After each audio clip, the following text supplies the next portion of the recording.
ఏళ్ల పాటు రాముడు దండకారణ్యంలో అరణ్యానికి వెళ్ళాలి అని అడిగింది.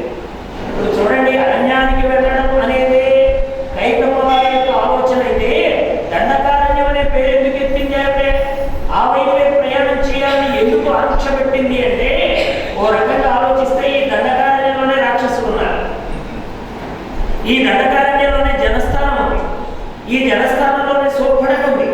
ఆ శూర్పణఖ పరివేష్టితులైన 14,000 మంది సైన్యం కూడా ఆ దండకారణ్యం వైపుకే ఉన్నారు.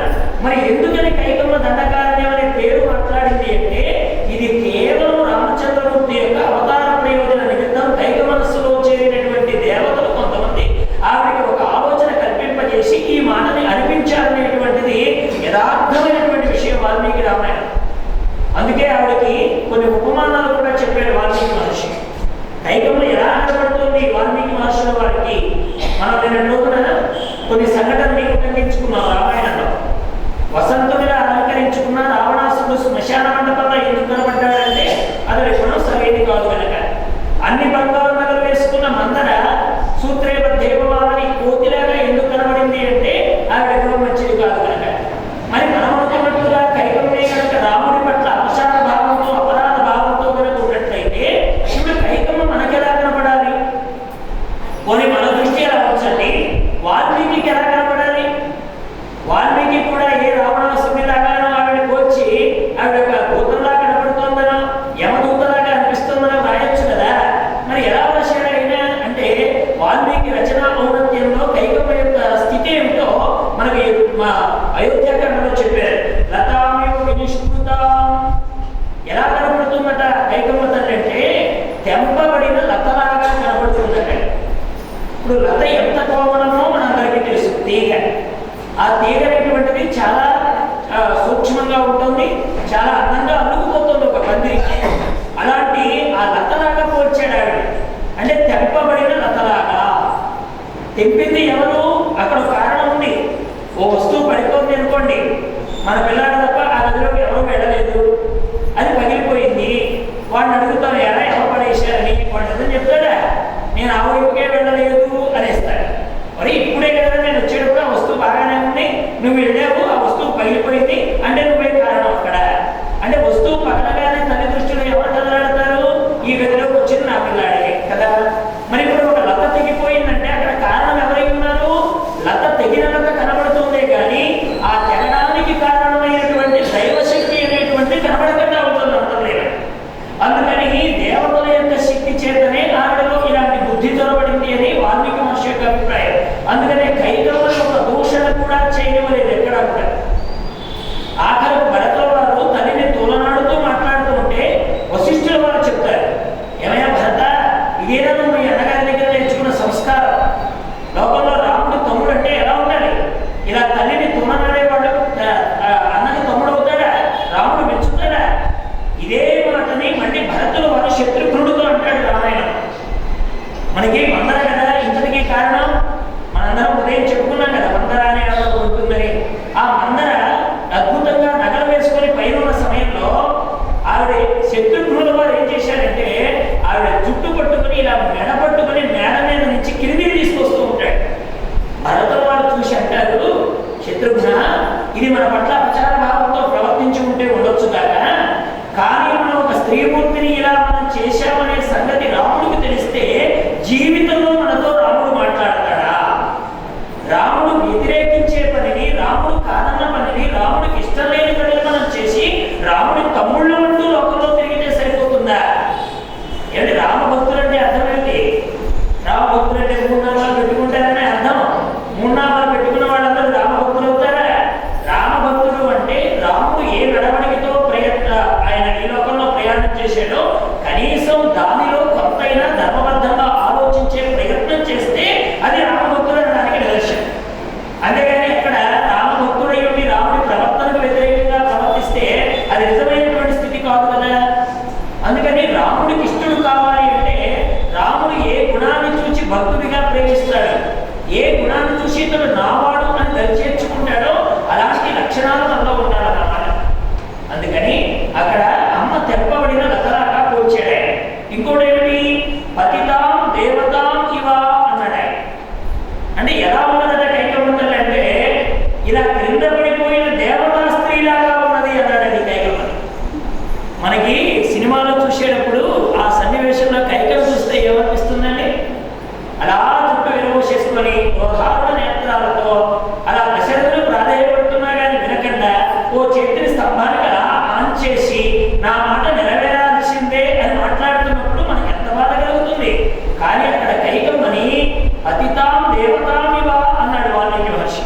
అంటే ఇక్కడ అర్థం ఏమిటి?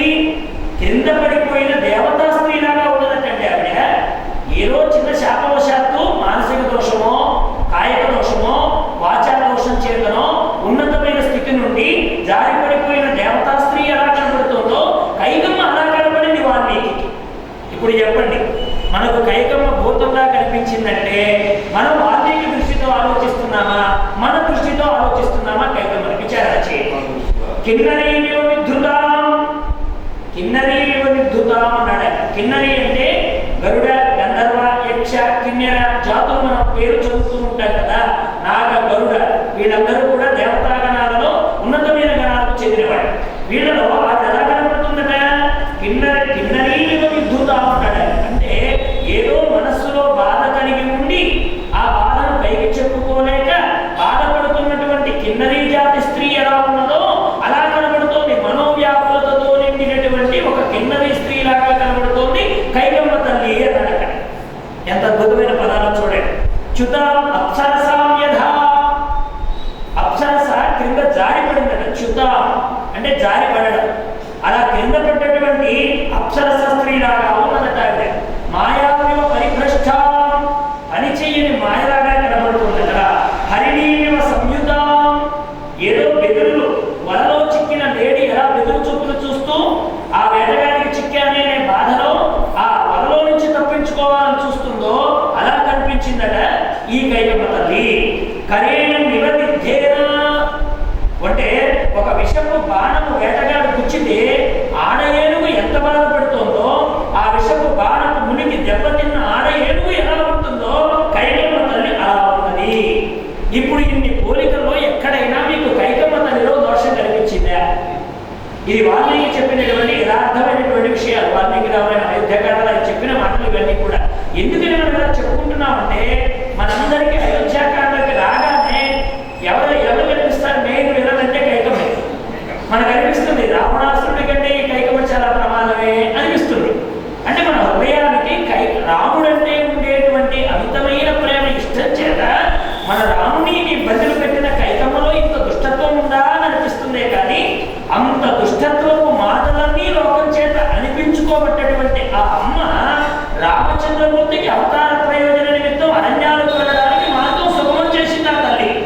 అంత గొప్ప ఆవిడ. కాబట్టి అటువంటి ఆవిడ రాబడిపోతే రామచంద్రమూర్తుల వారు సుమంత్రుల వారి చేత పిలువబడ్డ తరువాత ఆయన కైక గృహానికి చేరి అలా నిలబడ్డాడు. రామచంద్రమూర్తి వచ్చాడు. వచ్చిన తర్వాత వినయంగా ముందు తల్లిదండ్రుల పాదాభివందనం చేసిన తర్వాత దశరథ మహారాజు రాముడి ముఖం చూడడానికి కూడా సిగ్గుపడ్డాడు. లోకంలో ఎప్పుడండి మానవుడు సిగ్గుపడాలి అంటే ఆడిన మాట తప్పవలసి వచ్చినప్పుడు. ఆడిటివో సాధుభూషణాలాపములు అంటాడు భాగవతంలో. ఓడిటివో శత్రువులకు, ఆడిటివో సాధుభూషణాలాపములు, వీడిటివో మానధర్మ వీరుల నడుమ, కూడిటివో పరసతులను. ఈ మాట అంటాడు ధర్మరాజుల వారు అర్జునుల వారిని అక్కడ కృష్ణ నిర్యాణ ఘట్టం పూర్తయిపోయిన స్వస్వరూప స్థానానికి కృష్ణుడు వెళ్ళిన తరువాత గాంధీవం పనికిరాక ఒక కావడి బద్దలాగా అయిపోయి ఒక్కరిని కూడా రక్షించడానికి అర్జునుడు అశక్తులైనప్పుడు, గాంధీవం కావడి బద్ద కంటే హీనమైపోయినప్పుడు, ప్రతి అస్త్రశస్త్రాల మంత్రాలన్నీ తనకు ఒక మంత్రం కూడా గుర్తురానప్పుడు అప్పుడు కృష్ణ వైభవాన్ని తలుచుకుంటాడు అర్జునుల వారు. ఏడుస్తూ వస్తాడు. ఒక్క స్త్రీమూర్తిని రక్షించలేకపోతాడు అర్జునుల వారు భాగవతంలో. అప్పుడు వచ్చినప్పుడు అడుగుతాడు, ఏమయ్యా ముఖమేమిటి అలా బాధపడిపోయింది, ఏదో మాడిపోయింది అందాగా ఉంది మా ఒక ముఖం. ఒక వీరుడైన వాడు ఎప్పుడు తన వంచాలో చెప్పాడు ధర్మరాజుల వారు. ఓడిటివో శత్రువులకు,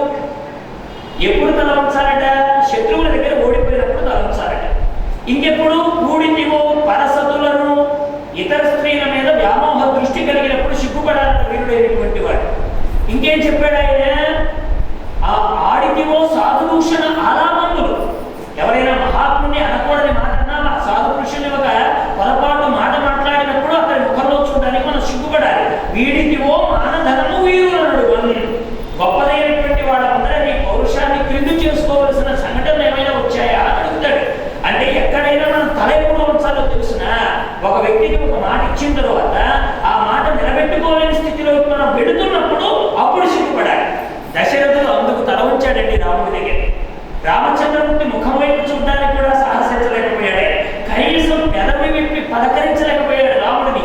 ఈ గొంతు గద్గదమైపోయి ఒక పూడికతో కూడినటువంటి మాట రాలేని స్థితిలో అలా చూచి ముచ్చపోయాడు దశరథుల వారు రామచంద్రమూర్తిని.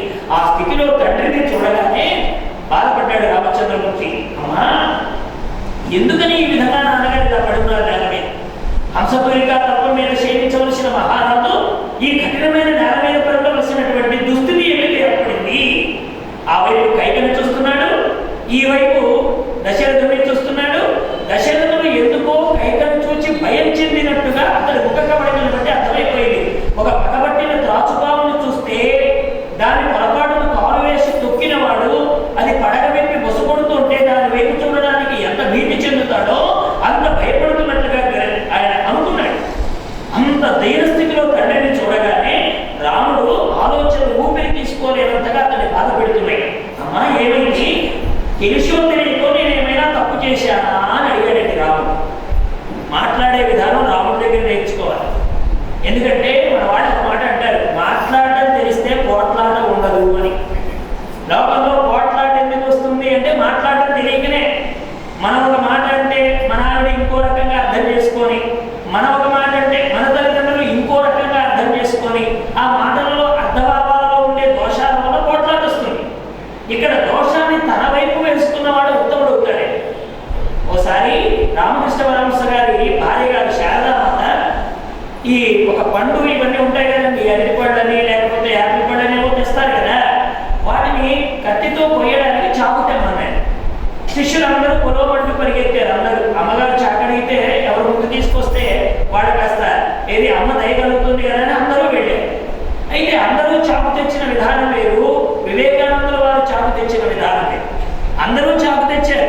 ఎలా తెచ్చారు? పదునైన భాగాన్ని అమ్మకిస్తూ పిడివైపు భాగాన్ని తాము పట్టుకున్నారు. కానీ వివేకానందుడు ఏం చేశాడు? పదునైన భాగాన్ని తన వైపు తిప్పుకొని పిడివైపు భాగాన్ని అమ్మకు అందించాడు. అప్పుడు శారదామాత అన్నది, నువ్వయ్యా నిజమైన శిష్యుడు అంటే లోకంలో కష్టం కలిగేదాన్ని తన వైపు పెట్టుకొని ఉపయోగించేదాన్ని ఎదుటివాడికి అందిస్తాడో వాడయ్యా నిజమైన గురువు. అంతేగాని పదునైన దాన్ని ఎదుటివాడికి ఇచ్చి కోసుకుంటే వాడు చేయకపోతుంది కదా. నా పిడి మాత్రం నా చెయ్యి సక్రంగా ఉండాలని ఎవడనుకుంటాడో వాడు లోకంలో పనికిరాడు.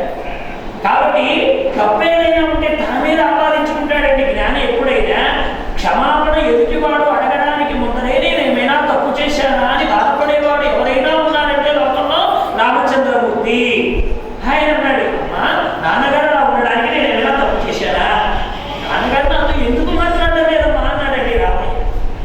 ఇక్కడ వాస్తవానికి దశరథుడిలో దోషం ఉంటే ఆ దోషాన్ని తన వైపు తిప్పుకున్నాడు రామయ్య. దశరథుడు మాట్లాడకపోవడానికి కారణం ఆవిడ కోరిన కోరికలు ఈయన ఇచ్చిన మాట అది కాదండి రాముడికి ముఖ్యం.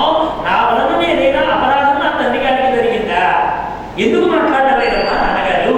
పోనీ ఆయన అంతకంటే ప్రాణంగా ప్రేమించే నా తమ్ముడికి ఏదైనా అపరాధం జరిగిందా? పోనీ వాడేమైనా దోషం చేశారా? లేదా నేను ఎవరి ఆజ్ఞనైనా జవదాటడానికి ఒక ఆజ్ఞ చేసి ఉంటే ఎవరి మాట అయినా నేను కాదని తోలనాడినట్టుగా మీ రాముడు మాతో ఇలా మాట్లాడాడయ్యా, మీ రాముడు ఈ మాట తప్పాడయ్యా అని నేను ఎవరికో ఇచ్చిన మాట ద్వారానో ఎవరికో చేసిన చేష్టం ద్వారానో నాన్నగారి హృదయం ఏమైనా బాధపడిందా? అయితే ఒక క్షణం కూడా బ్రతకనమ్మా అన్నాడండి రామయ్య. నా మాట వల్ల కానీ మనస వాచ కర్మణ నా తండ్రికి బాధ కలిగిన నాడు నేను ఉండి ఎందుకమ్మా ఈ బ్రతుకు దండగా ఈ శరీరాన్ని ఇప్పుడే చేస్తానన్నాడు రామయ్య. ఎప్పుడు మానవుడు జీవోత్సవం అవుతాడు. బ్రతికుండిన శవం అని ఉంటూ ఉంటారే లోకంలో మాట ఉంటుంది, వాడండి వాడు బ్రతికున్న శవం అండి అంటారు కొంతమంది. అంటే ఆ మాట ఎప్పుడు వస్తుంది? ఓ తండ్రికి అనుగుణంగా శరీరం వెళ్ళకపోతే ఆయనకు ఏ విధంగా మనసావాచ కర్మణ బాధ కలిగిన క్షణం ఈ దేహం ఉండి ఏమిటి ప్రయోజనం అని అడుగుతున్నాడండి రామచంద్రమూర్తి. నేనేమైనా తప్పు చేశానా? దానికి శ్రీరాముడు అన్నాడు, అమ్మా, నాన్నగారు చెప్తే నేను ఏది కాదంటాను చెప్పండి. నాన్నగారి మాట అది ఏదైనా సరే నెరవేరుస్తానని నువ్వు మాట ఇస్తే చెప్తాను, చెప్పమంటావా? మాట ఇస్తావా అని అడిగిందండి కైకమ్మ. ఇప్పుడు మీ నాన్నగారు మాట్లాడటం లేదు, మీ నాన్నగారు నాతో మాట చెప్పారు. ఇప్పుడు మీ నాన్నగారి సత్యసంధత నేను చెప్పిన మాటని నువ్వు పాటించడం వల్ల నిలబడుతోంది. అలా మాట ఇవ్వగలవా రామచంద్ర అని అడిగిందండి కైకమ్మ. ఇన్నాళ్ళు దశరథుడు చెప్తే పనిచేశాడు రామయ్య. కానీ ఇప్పుడు ఎలాంటిది? మీ నాన్నగారు ఈ మాట చెప్పారు, ఇప్పుడు దారిలో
భగవద్గీతలో స్థితప్రజ్ఞ లక్షణాలు చెప్తాడు 2వ అధ్యాయంలో. దుఃఖేషు అనుద్విగ్నమన సుఖేషు విగత స్పృహ వీతరాగ భయక్రోధ స్థితధీర్మునిరుచ్యతే. స్థితధీరుడు అని ఎవరు చెప్పాలి? దుఃఖంలో కలిగినప్పుడు దిగులు చెందనివాడు, సుఖం కలిగినప్పుడు పొంగిపోయే లక్షణం లేనివాడు, రాగము భయము క్రోధము 3 విడిచినవాడు ఎవరుంటారో అతన్ని స్థితప్రజ్ఞుడు అని చెప్తారు. ఇక్కడ కేవలం మాట చెప్పడం కాదండి. కృష్ణావతారంలో చెప్పిన మాట రామావతారంలోనే చూపించాడు కృష్ణయ్య. అక్కడ 2 అవతారాల ప్రయోజనం. అందుకనే రాముడు చేసినట్లుగా మనం చెయ్యాలి, కృష్ణుడు చెప్పినట్లుగా మనం నడుచుకోవాలి. అంటే రాముడు మనకి ఆదర్శం అన్నమాట. మర్యాద పురుషోత్తముడు రామచంద్రమూర్తి. అటువంటి రాముడు 2 మాటలు మాట్లాడటమా, ఏదైనా నేను నెరవేరుస్తాను నా తండ్రి గారి కోరిక. అప్పుడు రామచంద్రమూర్తి అన్నాడు, తల్లి నువ్వు చెప్పినట్లే వనవాసానికి పెడతాను. నాకు ధనం ముఖ్యం కాదమ్మా, లోక మర్యాదను పాటించడమే నా అభిమతం. యద్యదాచరతి శ్రేష్ఠ తత్ర దేవేత రోజనః సయత్ ప్రమాణం కురుతే లోకస్తదనువర్తతే.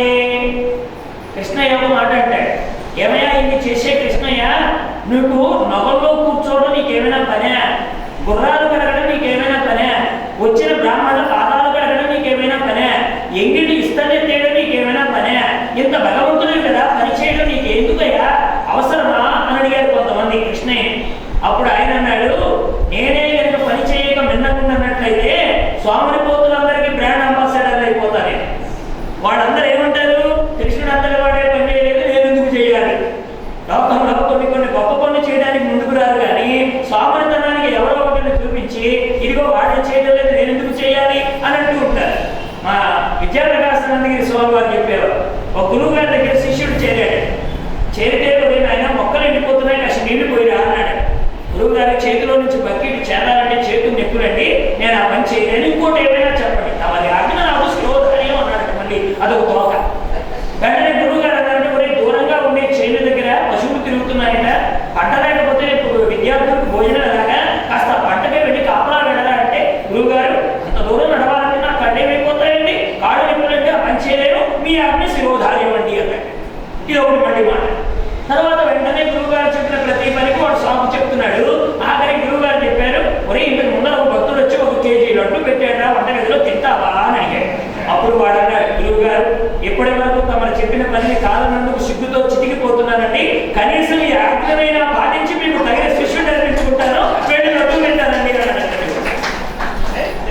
అంటే ఇది ఎలాంటి శిష్యుడికారంటే పనికేమో పడాలి, తిండికేమో తయారు.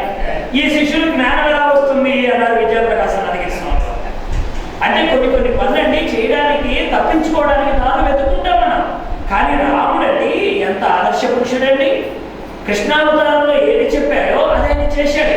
కృష్ణుడు అంటాడు, నేను వీళ్ళందరికీ సోమరిపోత లక్షణాన్ని నేర్పడానికి రాలేదయా ప్రపంచానికి, అంత దేవాది దేవుడే రథనగంలో కూర్చొని రథం నడిపినప్పుడు నేను చేయవలసిన కర్తవ్యాన్ని నేను చేయాలి కదా.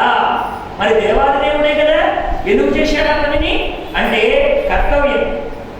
ధర్మం అనేది ఎవరైనా ధర్మాన్ని ఆచరించాలి, సత్యం అనేటువంటి దాన్ని సుప్రతిష్ఠితం చేసుకోవడానికి తమ వంతు ప్రయత్నం చేయాలి. నేను లోకానికి ఆదర్శాన్ని నిరూపణ చేయడానికి వచ్చిన అవతారం రామావతారం. అందుకని ఆయన చెప్పాడు, నేను ధర్మాన్ని ఆచరించే ఋషి లాంటి వాడమ్మా అన్నాడండి. ఋషి అంటే కేవలం జటావల్కలాలు ధరించి గడ్డాలు మీసాలు పెంచుకున్న వాడు కాదండి. ధర్మాన్ని అనుష్ఠానంలో పెట్టుకొని సత్యాన్ని ఆదర్శంగా చేసుకొని కేవలం గృహస్థాశ్రమ ధర్మంలో కూడా దైవాన్ని విడవకుండా ఎవరు ప్రయత్నం చేస్తారో వాళ్ళు కూడా ఋషి లాంటి వాడే. మనకు భగవద్గీత అంతటి కర్మయోగంలో జనకుడికి స్థానం ఇచ్చాడండి కృష్ణ భగవత్ పరమాత్మ. అయా అర్జున జనకుడి లాగా ఉండవయా అన్నాడు. ఇంతకీ జనకుడు సంసార సన్యాస, జనకుడు కూడా గృహస్థాశ్రమంలో ఉన్నవాడే. ఆయన ఇష్టడు ఎందుకు అయ్యాడు కృష్ణ భగవానుడి కంటే, ఆయన కర్మ చేస్తున్నాడే కానీ కర్మకు బద్ధుడు కాలేదే. జ్ఞానం వైపున దృష్టి పెట్టి సంసారంలోనే ఉంటూ ఋషి లాంటి జీవితాన్ని గడిపినటువంటి మహానుభావుడు జనక మహారాజు కనుక ఇక్కడ గృహస్థాశ్రమ ధర్మం అనేది ముట్టికి అడ్డం కాదు. అందుకనే రామచంద్రమూర్తి అంటున్నాడు, నేను ఋషి లాంటి వాడి, నేను నా ధర్మాన్ని ఆచరిస్తాను. పూజ్యుడైనటువంటి తండ్రికి ఇష్టమైన దాన్ని ప్రాణత్యాగం చేసైనా సరే నేను చేస్తాను. తండ్రి గారికి సేవ చేసుకోవడం, ఆయన మాట నిలబెట్టడం కంటే గొప్ప ధర్మం ఇంకేమైనా ఉందా? చాలా మంది అంటారు, చెప్పులు కుట్టించేయడం మా నాన్నగారు రుణం తీర్చుకోలేనండి అంటే. శరీరం ఒలిచి చర్మం ఒలిచి చెప్పులు కుట్టించైనా కానీ మా నాన్న డొంకి ఇచ్చుకోలేదు